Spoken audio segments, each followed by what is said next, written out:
le cross-country moto. C'est une discipline qui se situe à mi-chemin entre la motocross et l'enduro.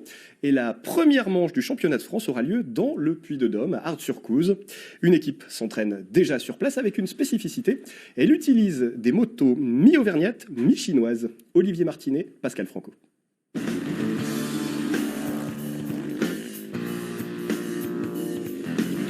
En plein cœur du Césalier, un nouveau projet est en train de naître.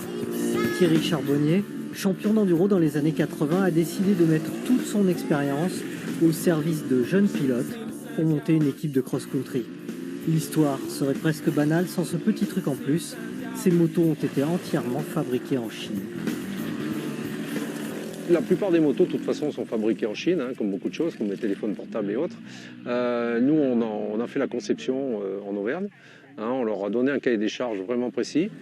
Les motos sont fiables, sont performantes et en plus de ça, au lieu de coûter 10 000 €, on a une moto qui vaut 5 000 €. Donc le tout, c'est qu'en faisant des courses, on va pouvoir justifier le fait que nos motos sont fiables et performantes. C'est le grand jour. Les 8 pilotes du team BHR Racing découvrent leur nouvelle moto avec émotion. Tellement nouvelle qu'il faut commencer par les déballer. Avant, j'étais sur une autre marque. Et puis là, on va essayer de découvrir comment ça se passe. Forcément, quand on a une nouvelle moto, on est tous comme un gosse. On est tout excités, on est là, ouais. Forcément. Mathias a eu le privilège de tester un des modèles à l'enduro du Touquet. Lui, le pilote et préparateur technique de l'équipe, valide les performances de la moto. C'est une moto qui est très maniable, qui a une bonne vitesse de pointe. On atteint les 170 km/h sur la plage. Et après, au niveau partie cycle, elle est géniale. Au niveau puissance, elle est là. Donc je pense qu'on peut jouer des jolis résultats cette année.